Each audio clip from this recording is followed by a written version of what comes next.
Welcome to Pinpoints, key points from top business webinars. The topic of this issue is Say Less to be Heard More. Tips to clear and concise communication, highlighting takeaways from a popular webinar with marketing executive, entrepreneur, and author Joseph McCormack. Brevity is not a negotiable standard. It's an expectation that successful professionals will be good at being brief. Brevity is a very fine balance between being clear and being concise. This is not about using a stopwatch when you speak.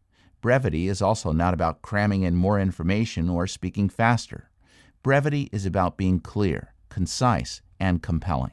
The net effect of brevity is it feels satisfactory to the listener.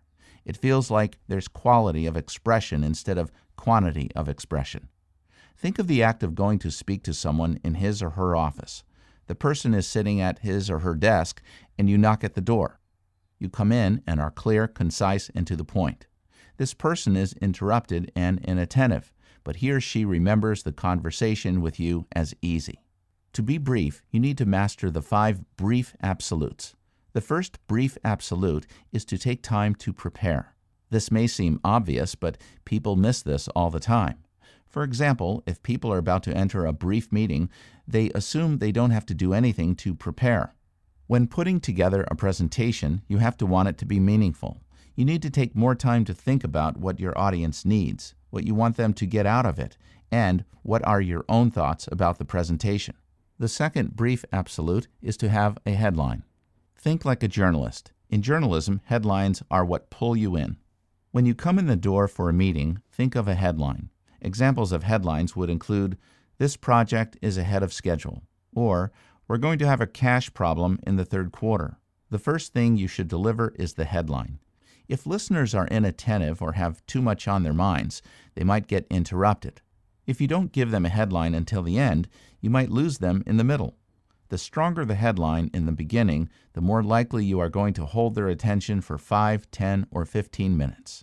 Think in terms of headlines, whether it's the subject lines of emails, the opening remark of your meeting, or the point of your presentation. The third brief absolute is to trim down. You have probably heard the acronym TMI, meaning too much information. Information overload has an impact on someone's ability to listen.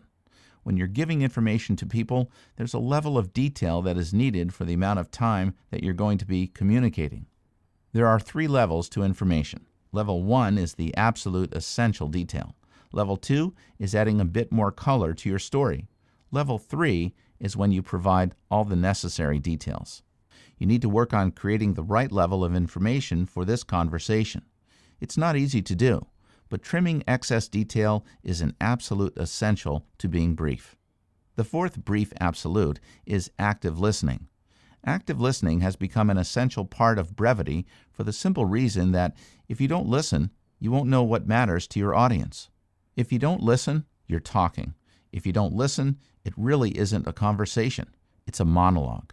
It's just you waiting for your turn to speak. The only real way for you to know if your communication is clear is to stop talking and then listen to what somebody says. You need to have them respond and gauge the response. The fifth and last brief absolute is to stop talking. This may seem obvious, but think about this example. There was an elite engineering department at a local university in Chicago that was having an issue with senior project presentations. Students have spent an enormous amount of time on their projects. They are absolute experts on their subjects. The students are sitting in front of a whiteboard. They're talking about all the details of the project, including the research and the facts and figures. Once they start to hit a rhythm, they fall in love with their own voices. At that point, they stop thinking about the audience, and it's all about them. What the students needed was the discipline to recognize when they've clearly stated something and to stop. It may seem a little bit awkward at first, but it can be seen time and again.